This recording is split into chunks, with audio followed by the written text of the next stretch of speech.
may, if we get started, just hold on and get to the afterwards. Our plan would be to send questions to candidates, asking them to respond. You'll still get the questions. Okay?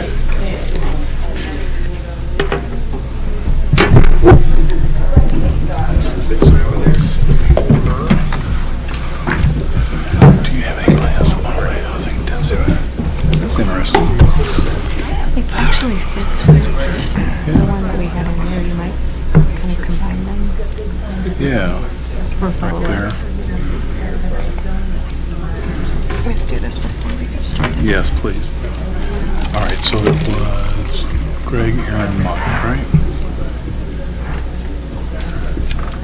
Use the hand sanitizer.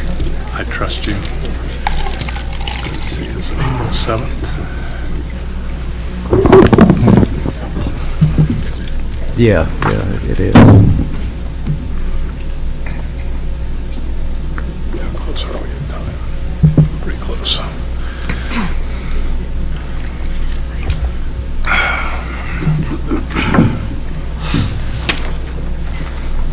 Are you ready?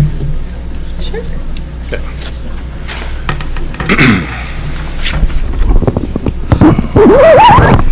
Pretty good.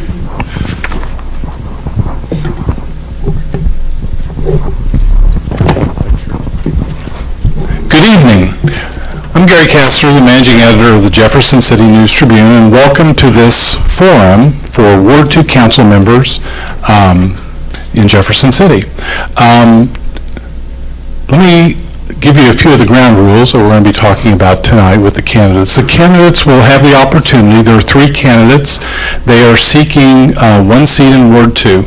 We'll give them an opportunity here in a moment for a 1-minute opening statement, and then we will give them a variety of questions that came either from readers or from ourselves. So before we get all this started, though, I'm reminded that we should stand and do the Pledge of Allegiance. So please stand.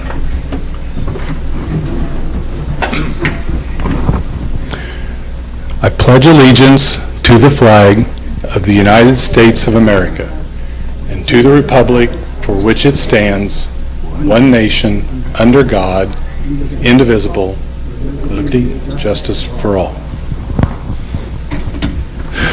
So let me silence my phone first.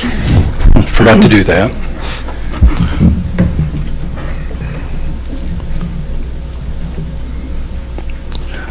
Okay, so let me introduce our candidates tonight. From left to right, we have Gregory Butler. He's a small business owner in Jefferson City who runs a digital marketing agency. He's originally from Chicago and moved to Jefferson City in 2009 and has lived in Ward 2 for about 7 years. In the center is Aaron Neely. He's a Jefferson City native who graduated from Helias Catholic School and attended Lincoln University and the University of Missouri-Columbia. He works for the Missouri Department of Social Services and has lived in Ward 2 for about 7 years. And on the right is Mike Lester. He's lived in Ward 2 since he and his wife moved to Jefferson City in 2002. Until he retired in 2013, he worked remotely for the Oklahoma Department of Human Services. He's served on the Jefferson City Planning and Zoning Commission since 2009 and has helped develop several city plans, including the Capitol Area Pedestrian and Bicycle Plan, the Historic Southside Old Munich District and Neighborhood Plan, and the Jefferson City Historic Preservation Plan. So thank you, candidates, for coming for the forum tonight. At the table with me is Rebecca Martin, city editor of the Jefferson City News Tribune. She will serve as co-moderator as well as timekeeper. So let's get started.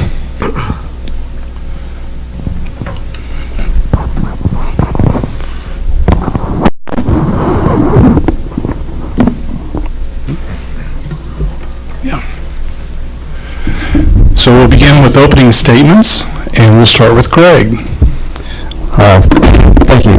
Appreciate the News Tribune for setting this up and allowing us to come speak and introduce ourselves. As Gary stated, my name is Gregory Butler. I am from Chicago, Illinois. I've lived in Jefferson City since 2009. And part of my coming to Jefferson City was to obtain my bachelor's degree in marketing and business administration. As I grew in Jefferson City, I was co-owner of a rental car agency in Jefferson City called Avis and Budget Rental Car.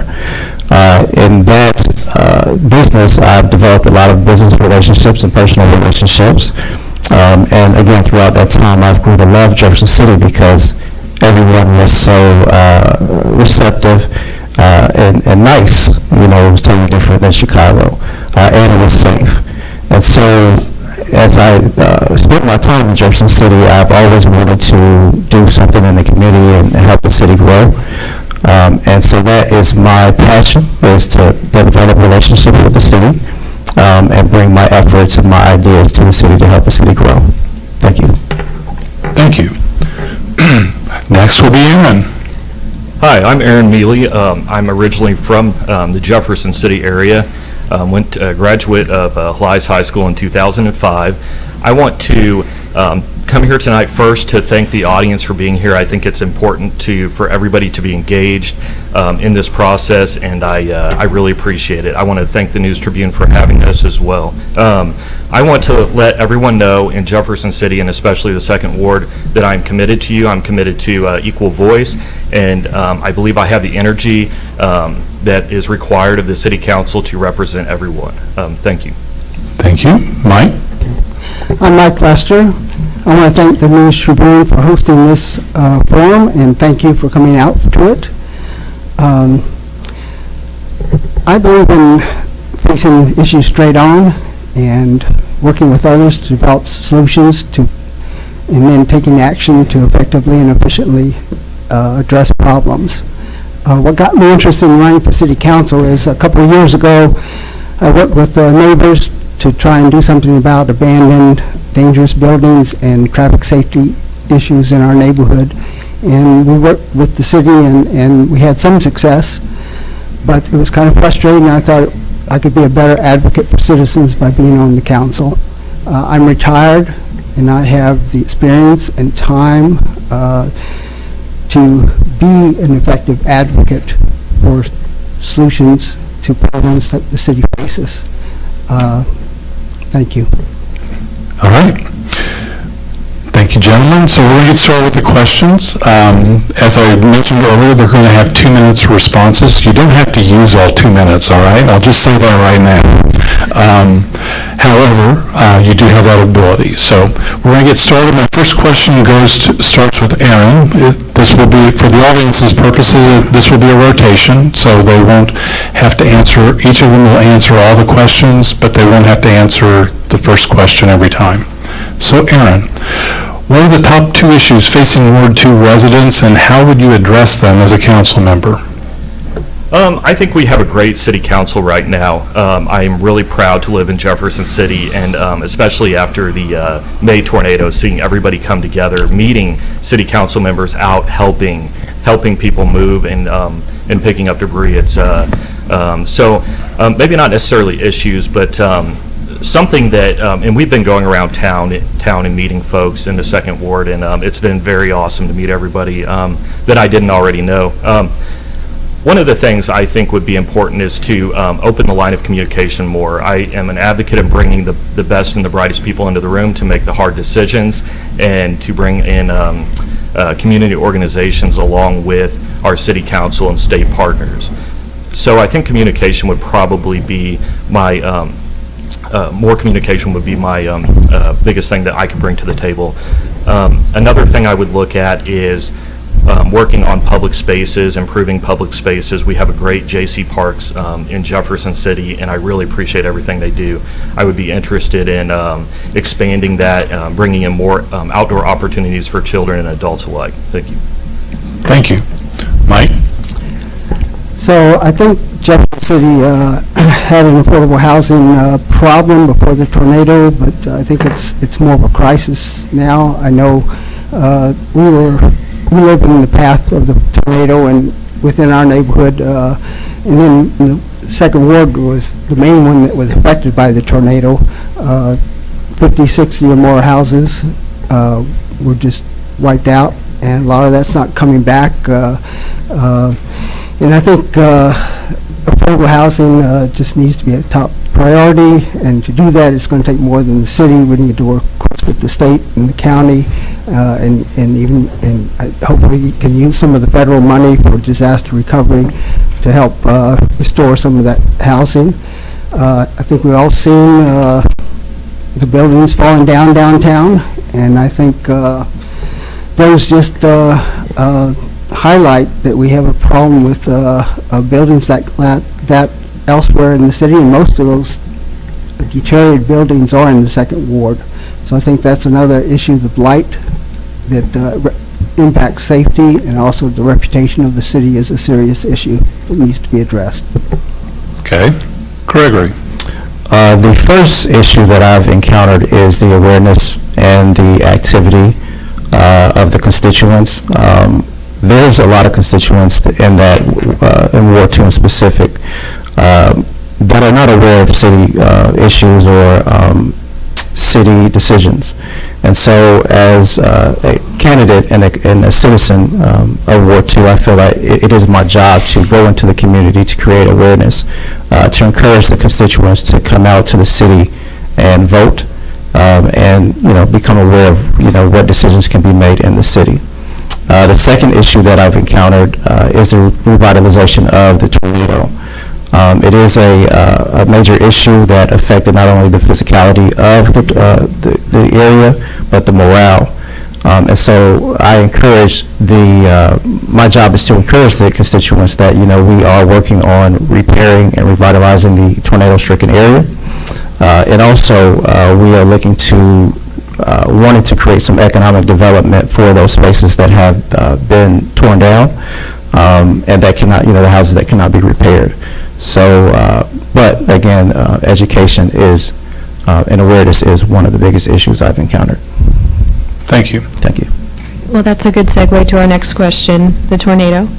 As you all know, Jefferson City experienced a tornado a year ago, or going on a year ago. How would you assess the city's response to the tornado immediately after the storm, as well as months later during the recovery? What should be the city's priority for recovery in the coming months and year? And we will start with Mike.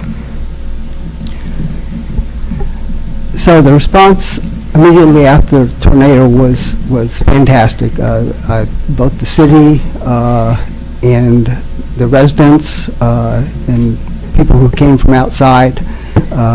But the city, the fire and the police were out, and other workers of the city were out helping and removing debris and helping people. So it was quite something. And I think since then, of course, there's things going on. The community, Central Missouri Community Action Agency held a task force, and all the city, main city departments that were involved were represented there, and the state economic development was there. And I think it's going to take all those groups working together to repair and recover from the tornado. It's going to be a longer term process. I know a lot of the emergency recovery funds haven't come in yet, but those need to be used wisely to build the city back up. Gregory? I would, as far as the immediate response after the tornado, I think it was really great. It inspired me because I saw how the city came together to help those that were affected by the tornado. And I haven't seen that at all before. And so just to see how the city responded to that was inspirational and motivational to me to want to help do the same thing. Right now, what I believe what's going on in the area is it is a progress, slowly but surely there is progress, and the city council has made decisions to improve these areas on Capitol Street and Jackson Street. And so I want to be, I believe that they have done a great job with that, but I feel that as a candidate and the ideas that I have we can bring that to the forefront of the tornado-stricken areas, so that way we can have something established for the constituents in that area. Thank you. And Aaron? Sure. The response of Jefferson City is one of the reasons I'm here tonight.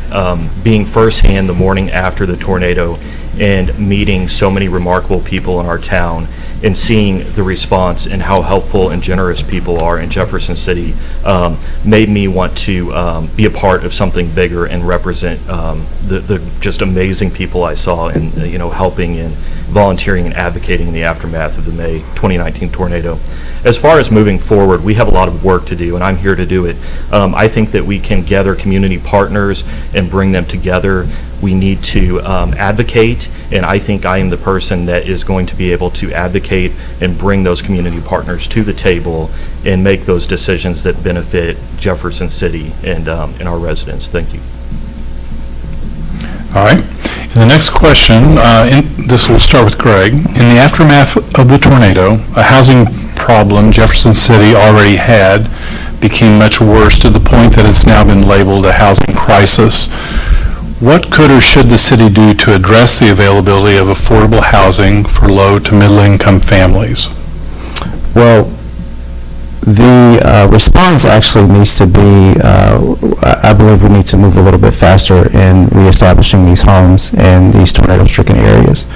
But the fact that there was an issue with the housing, the rent went up when this happened, which was a devastation to the constituents because they had to pile up in these houses that were not as livable as it was before. And so it did upset me in a way because I felt like it was unfair. But I think we need to continue to establish, some structure in affordable housing, and also, again, move fast and getting these houses rebuilt in these areas so that way the constituents can move back into those communities where they grew up. So I believe in that. Okay. Thank you. Aaron? Sure, thank you. Affordable housing was definitely something that the council was looking at before the tornado. The tornado exacerbated some of the affordable housing availability in Jefferson City. I just want to let you all know tonight that affordable housing is primary in my campaign. I will work on the city council to identify new innovative methods to increase affordable housing and availability in Jefferson City. Thank you. Mike? So it's, a lot of housing was lost. It's going to take a while to get that housing back. And it's very important that we do everything we can is to work on this right away. At that Housing Task Force meeting, people from Columbia were there, and they talked about what others had done related to affordable housing. We need to look at what other places have done to get the housing back when a tornado or something like that has happened. I know Habitat Humanity had individuals from Joplin come and talk about how they had increased the housing and resources for housing through Habitat. I know Steve Kroll at that task force meeting, the city manager, basically said whatever it takes, and I think that's the right attitude for the city to bring the housing that we need back, because the people that lost their housing, they've either left or they're homeless, or some of them are in housing that's much more expensive than the housing that they were in before the tornado. So I would certainly, on the council, work with others to increase the housing in the area. Okay, so I'm going to do a follow-up with this because I think everyone in the city would say, yes, we need to address housing, but let's get into the weeds a little bit. What specifically you believe the city should be doing? And I'm going to preface it by this question from a reader, Frank Reisick, who had this question for us to ask you. That may be part of that answer. Do you have any plans to modify housing density regulations to make housing more affordable? Again, the question was, do you have any plans to modify housing density regulations to make housing more affordable?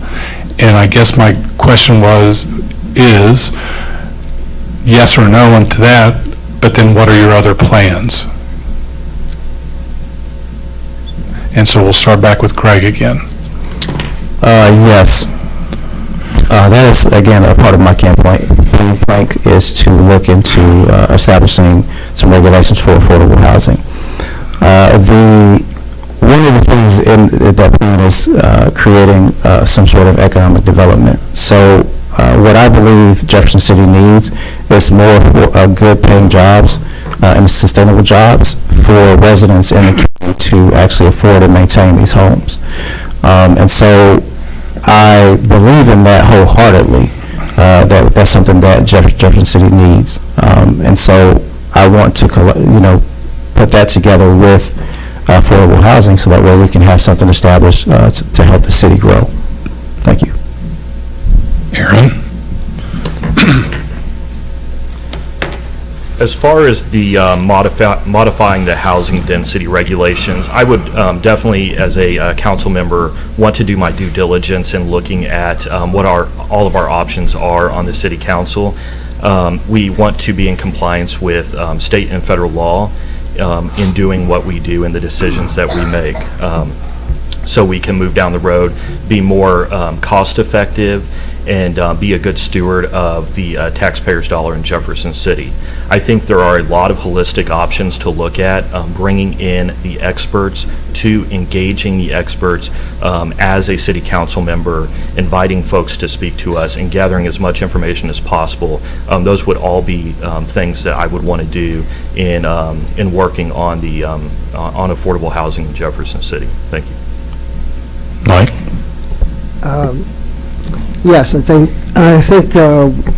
we should look at that, looking at whether density or modifications of regulations are needed. I know what was talked about was something like mini houses, which are smaller, much more affordable, but of adequate size for a small family or few people. And I know or certain current regulations, the lot sizes maybe wouldn't be appropriate. So maybe in some part of the cities, some of that could be looked at. I think that's what Mr. Crow was talking about, and talking about doing anything that we could do to make more housing that's affordable available.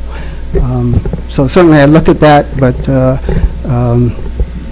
look at it carefully, and also look at what the impact was in other places.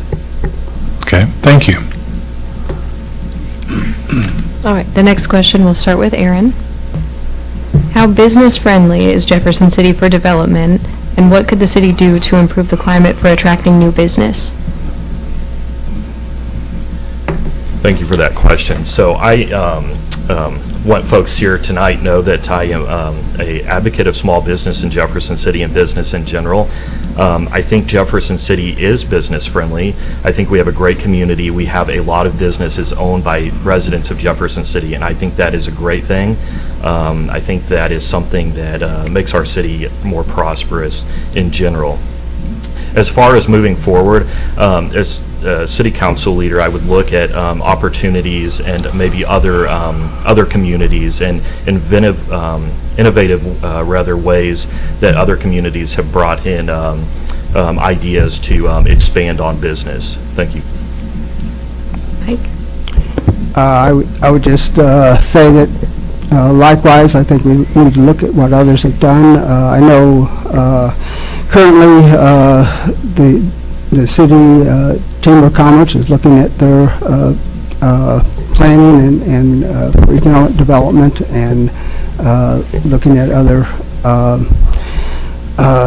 consultants, and I think it's good to reach out and look at what other places have done and have been successful. And so I think Jefferson City is welcoming and has is supportive of small businesses, and but we probably look at what others have done and do more. Okay. Gregory? I believe the climate is actually good in Jefferson City. They have opened a lot of doors to small business owners, me being one. What I believe also, I think there needs to be more diversity of businesses in Jefferson City. Different types of industries should be welcome to the city, which will attract young professionals in the city. And so as my job as city councilman, I would speak with the Chamber of Commerce, the young professionals in specific, to see what ideas they have and what we could do to implement that in our plan for the city to bring those jobs or those businesses here in Jefferson City. Thank you. All right, next question will start with Mike. When it comes to infrastructure, how would you rate the condition of Jefferson City's streets? Do you believe more funds should be spent on streets? And if so, how would the funds be used, and from where would the money come? Well, I can say from my canvassing that streets are one of the main things that I hear from residents. The deteriorated and potholed streets in the neighborhoods, and it seems even more so in the second ward, are a big problem. And so, yes, I think prioritizing the streets is something that needs to have a higher priority in the budgeting. As far as the money and where you get it, yeah, I don't know if there's going to be more money. It may be prioritizing and reducing money spent elsewhere. I'm not sure.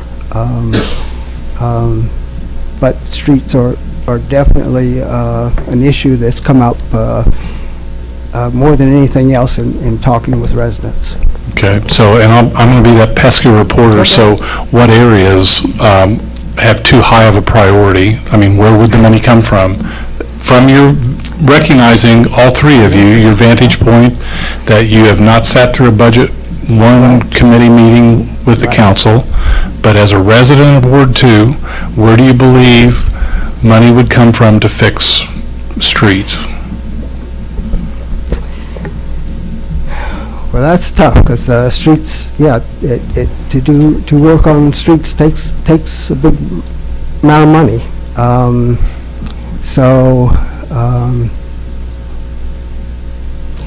And the city's facing a lot of pressures right now, even more so from the tornado recovery.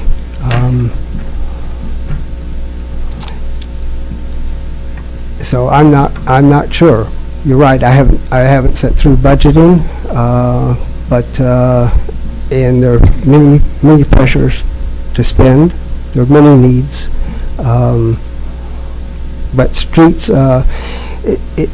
Everyone I've talked to, besides saying the streets are a problem, is that they seem to have gotten worse in the last couple of years. So I don't know really why that is, but that's a common complaint. Again, I'd have to look carefully at the budget because I don't know offhand what could be cut. Okay. Greg? So there are many streets that need to be fixed. That is factual. But where the damage is coming from is normally the stormwater. And so I believe that we would have to mitigate the stormwater, so, to make sure that infrastructure is in place to prevent any further damage to our streets.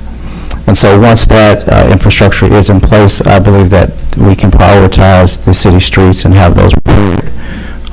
Where the money would come from, I'm not 100% sure. That's something I would have to do my research on. But I do understand and know that is an issue that we have to look at clearly, for sure. And that would be my job as city councilman. Thank you. Okay, but again, from your perspective as a Ward 2, and Aaron will say the same thing to you when we get to that point, infrastructure costs a lot of money. Stormwater costs a lot of money. The previous council wrangled with it for a long time. So if you're promising that streets are going to be an important thing you fix, where's the money coming from? Again, that's something that I would have to look into because I haven't sat through a budget meeting. but that would be one of my priorities, is to make sure I know where we can get those funds and utilize those funds to, help the city or, rebuild the streets. Thank you. Okay. Aaron? Sure. Thank you for that question. That's a very important question, actually. Talking to folks in Ward 2 in Jefferson City, that's something that is very important to people, and it's very important to me. If I'm on the city council, that's definitely a part of Jefferson City that I will focus on. As far as the working on streets, I think we need to do it in a very innovative way. I think we need to bring in a lot of, the best minds and the folks who are experts in the field, and discuss ways we can be more innovative in our approach to fixing streets.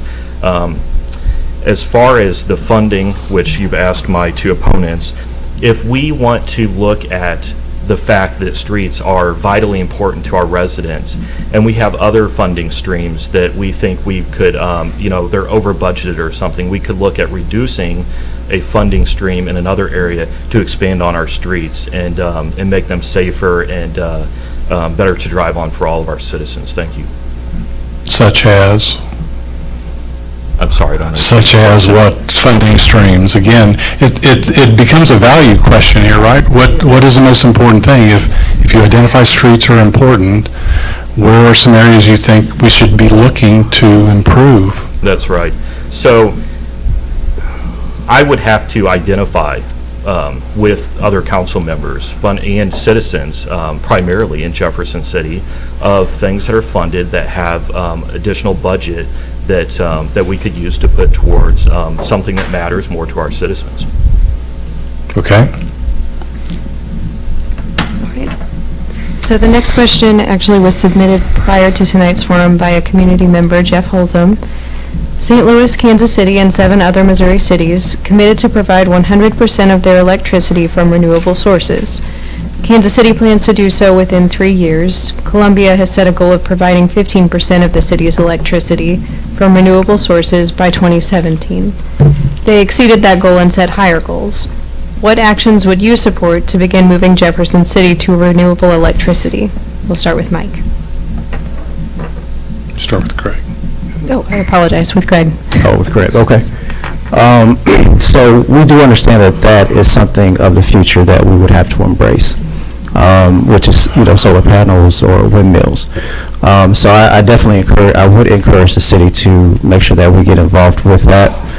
One of the things that I believe we can do with these companies that provide the renewable energy or solar panels or whatnot, have some incentive programs for them to want to come and provide that to us and give the city, the constituents, some sort of a break to purchase the equipment, because it is quite expensive. But I believe that that's something that we should look into right now, so we can make sure that when we do cross over to renewable electricity, that we are prepared for that. And so, again, as a city councilman, that's something that I would dedicate time to make sure we can have a great plan for that change. Thank you. Aaron? Thank you for the question. Very important topic. In order to take Jefferson City on a path of renewable energy, I think we need to do that. I think that's important. We need to work in a cost-effective manner, investing up front, so we can be better stewards of the taxpayer dollar down the road. This is the direction of the future. This is the direction of energy. Any industry will talk about that and explain that. And so we have to look at what we can invest in to be better suited down the road and for our next generation. And I would definitely look at working on city buildings like the one we're in tonight, and the renewable energy and electricity options available. Again, I'll say it, I think what a city can do that's really good and really thought out is to look at folks who have done this before, identify successes they've had, and identify things that haven't worked well for other communities. Thank you. Mike? So I would just say that Jefferson City is behind in this area, and what these other cities are doing just makes good sense in terms of reducing carbon footprint, but also fiscally it makes sense. I just put some solar panels on my home, and they're 30-year panels, but they'll pay for themselves in 10 to 12 years. And so it just makes fiscal sense to go this route. I met with the Bicentennial Bridge Committee and recommended that they use solar and wind generation into the bridge's construction. Again, I think that makes sense to generate the energy that would be needed for the park's service on Adrian Island. But the city has a lot of rooftops, and it just makes sense that they do solar and generate energy. Columbia has a sustainability plan, and I think Jefferson City should look at that and develop their own sustainability plan and look at all their buildings for making them more energy efficient and generating energy from solar and maybe even wind. All right. All right, gentlemen, let's start with Aaron. I've got another budget question for you. I promise it's the luck of the draw here on this alternating between Rebecca and I. All right, the Fraternal Order of Police has asked the Police Personnel Board to increase officers' salaries, saying the salaries are not competitive and have led to turnover in the police department and fewer years of experience in the force. What would you support? Would you support raising the pay for officers? And if so, how would you propose to pay for it? And we start with Aaron.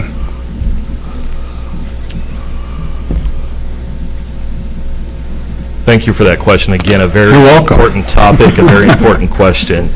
As far as salaries of police officers and other public servants in our community, I think those are vitally important. I think what we can do is be in support now of well thought out salaries that are sustainable for people and their families.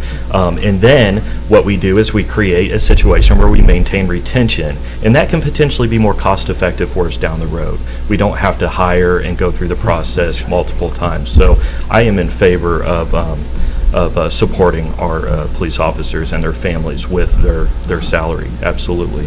As far as the proposal to pay for it, again, we are going to examine every expenditure that the city has. We're going to identify areas that might be over budgeted or areas we can improve on, and we are going to support our police officers. We can do that, and I think we can make it happen. I'd like to be a part of that on the council to make that happen. Mike? So yes, I think the union certainly has a point. And they've looked at what other cities are paying, and we're really in competition kind of with Columbia, and it just makes sense to retain your officers and not have to train new people. And as Aaron said, it may make for the budget even more sense to raise the salary, so you save on some of those other expenses. Where you'd find the money, I don't know. I will say, related to this question and the other, I have heard from people that I've talked to that the city and these other people's opinions, who they say have talked to experts, that the city on some big projects have overspent by quite a bit in their opinion. Now, I don't know. I would. That's something that certainly I'd want to investigate for myself. But it's that type of thing where you want to be most efficient in your expenditures. You don't want to buy shoddy things, but you don't want to overspend. And so that's certainly an area that I would look at. All right. Gregory? Yes, I'm absolutely in favor of that. They risk their lives for us every day to make us safe, so I believe that they should be rewarded for that.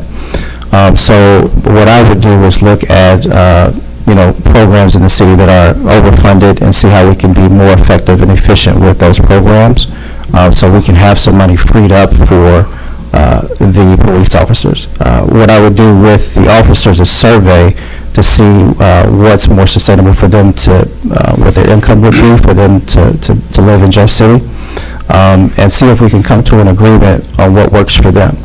But again, I would get the funding from other programs that are overfunded and apply that to raising the salary for the police officers. Thank you.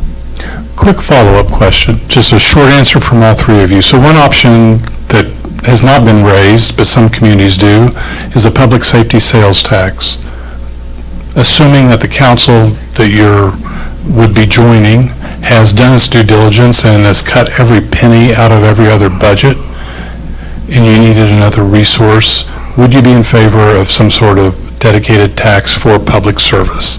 Start with Aaron.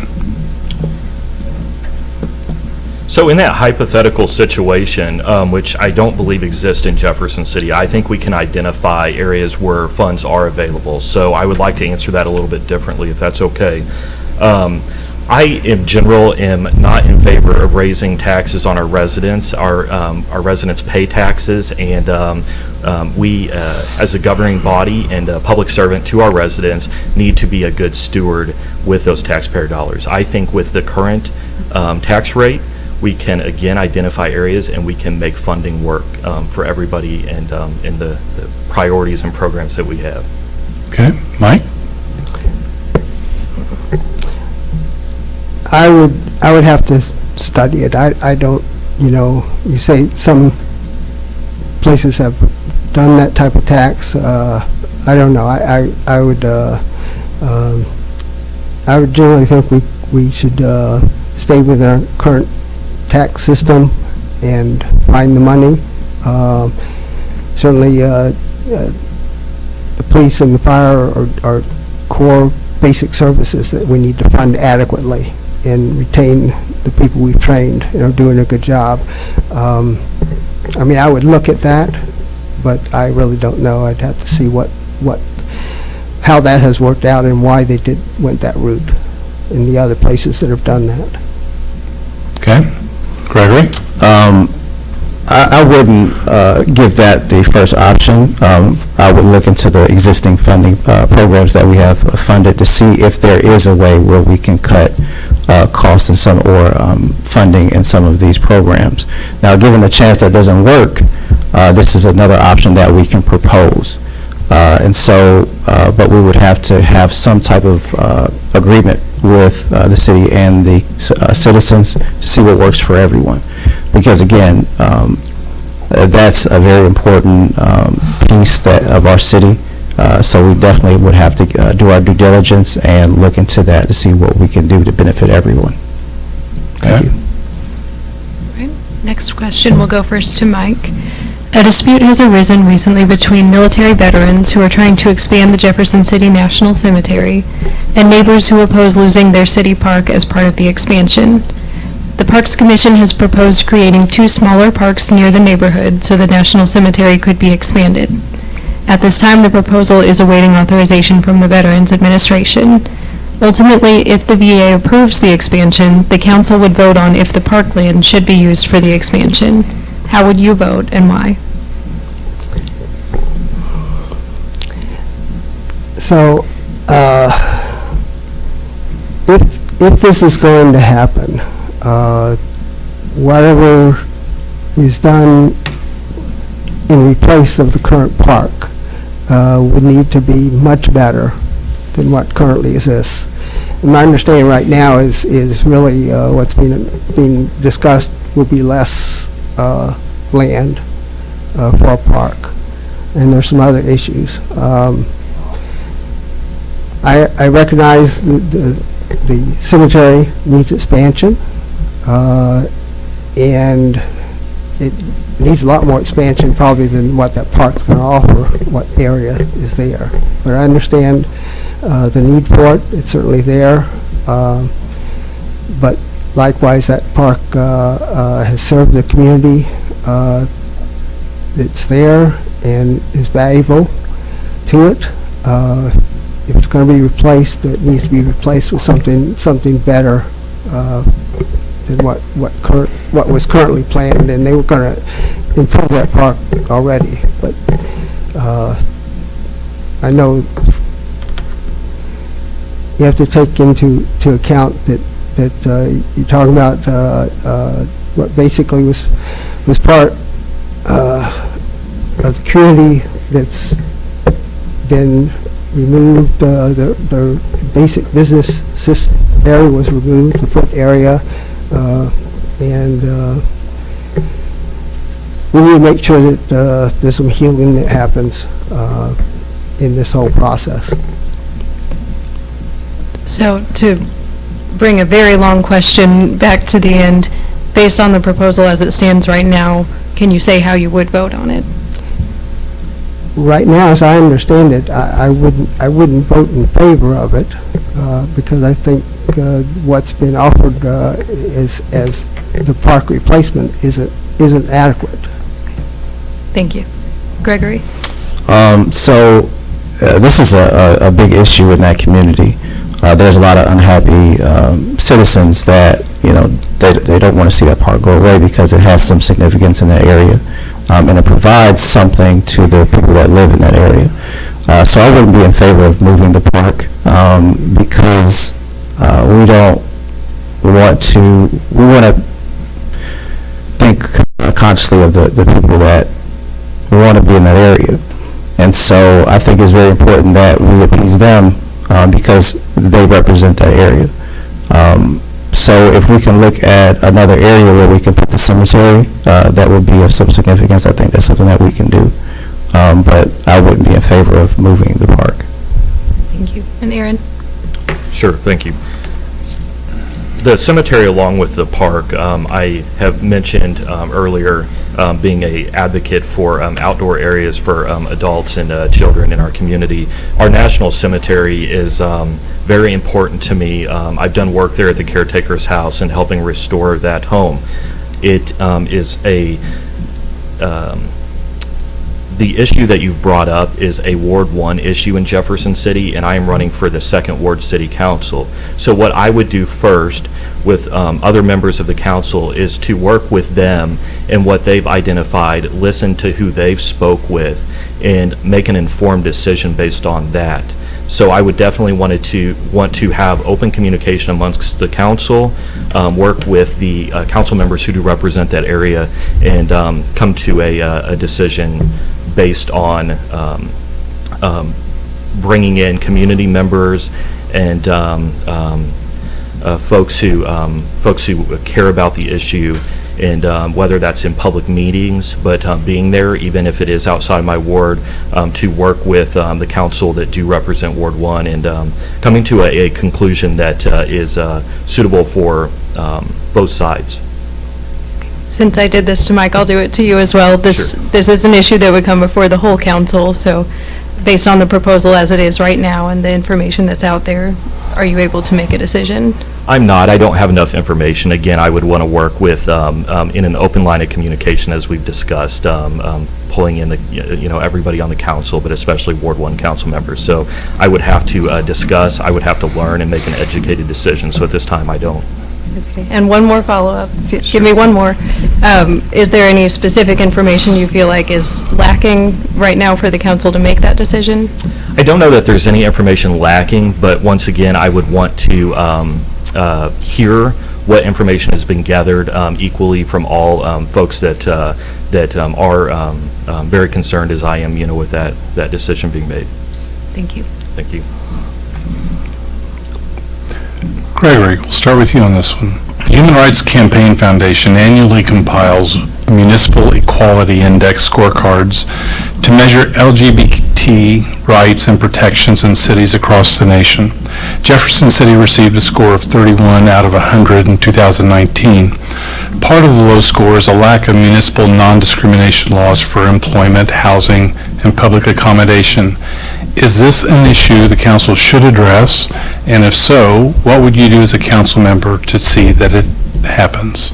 Yeah, I think it's something that the city should address because we want to make sure that everyone feels that they can be a part of the city and that they are accepted.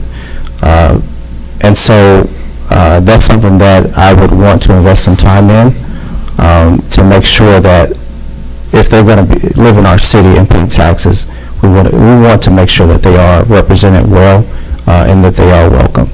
And so, again, it is something that I would look into, see what I can do to better that relationship with that community so that we can all have a better place to live in Jefferson City. Thank you. All right. Aaron? Thank you for the question. My campaign and me personally, I would work with the council and community to have equal investment, equal representation in all people. I think that's very important in Jefferson City. And with a score like that, and getting to the point of your question as far as the municipal non-discrimination laws, as a city council member, we will look at those. We will work on ways to make Jefferson City a community that works for all folks. Everybody feels invested and equally served. That is, I was telling somebody the other day, that's very important to me. If there is anybody in Jefferson City who walks up to me and says, I'm not being heard, or I don't, feel comfortable, that makes me in general just sad. And that may not be the most professional way to say that, but it really does. And so I am a leader and a listener and somebody who would work on the council to promote fairness for everyone. Mike? Yes, obviously the score indicates that we have work to do, and our language in our ordinances should certainly be such that discourages any discrimination.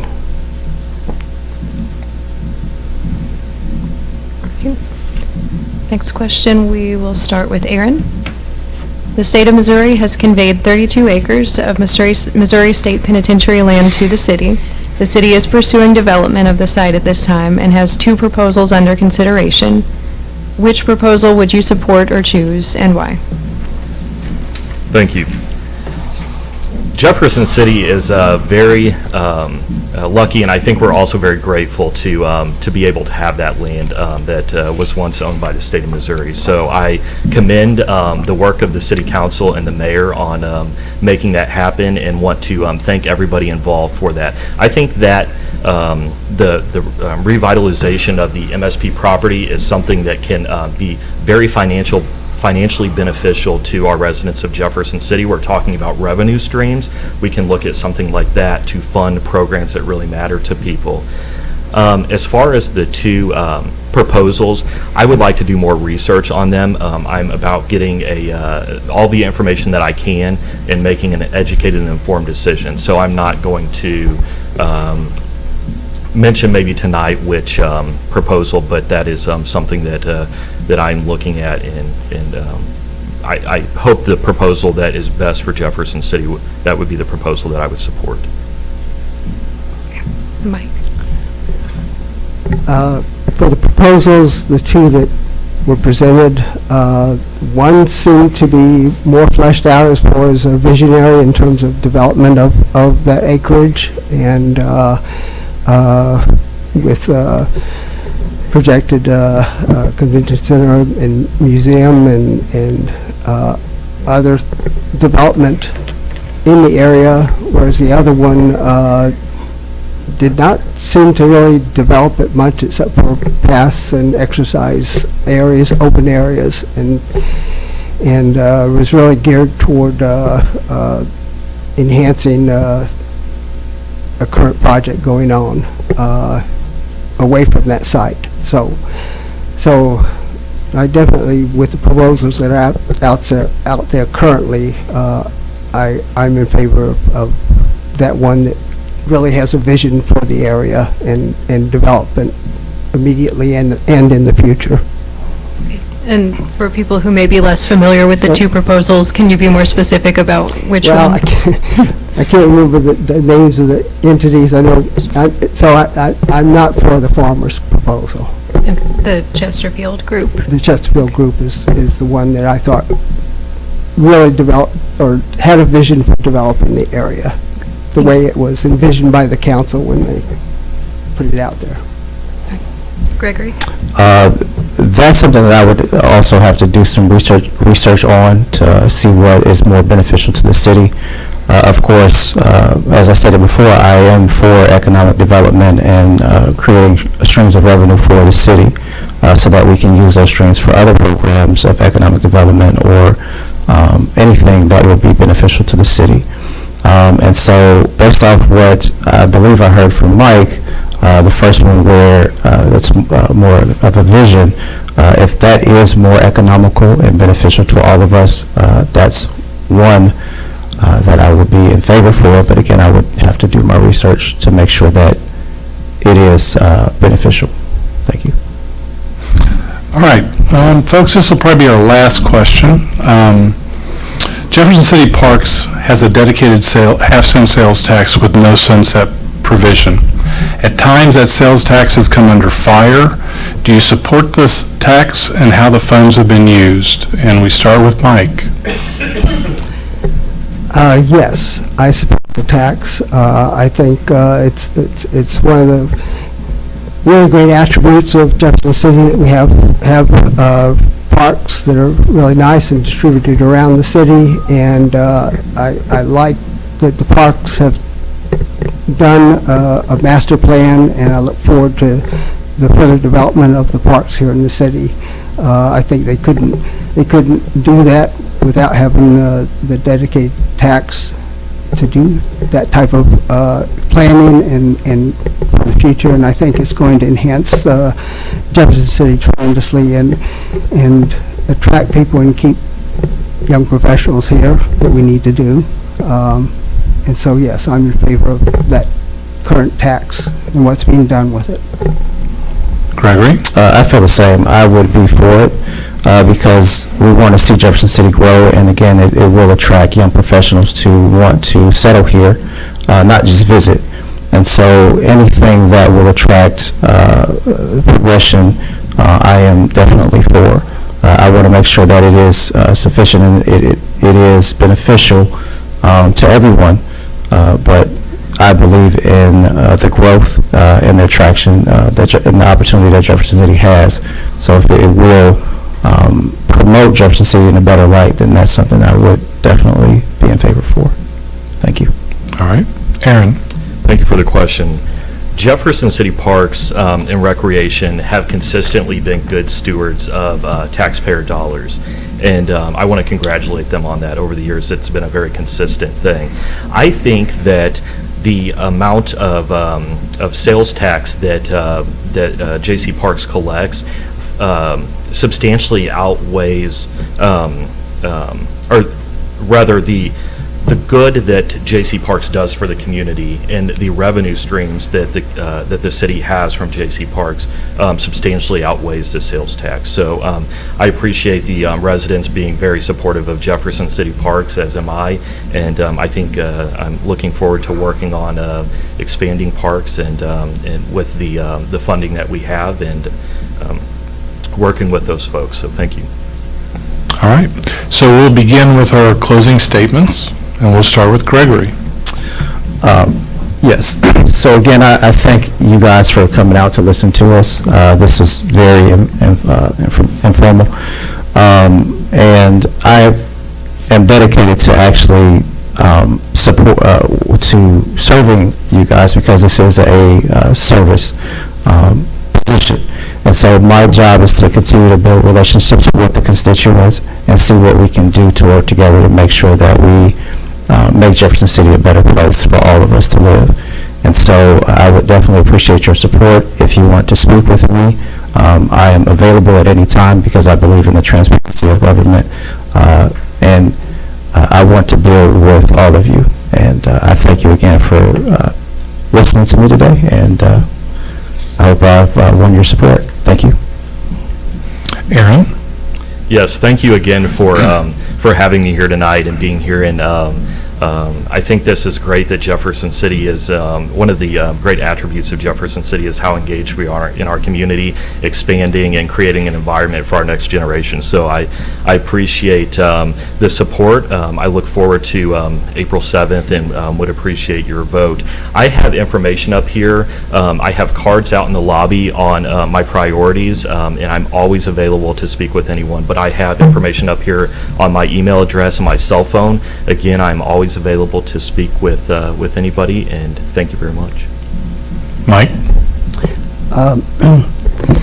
I want to represent you on the city council. I'm retired and have the experience and time to dedicate to advocate for solutions to problems facing our city.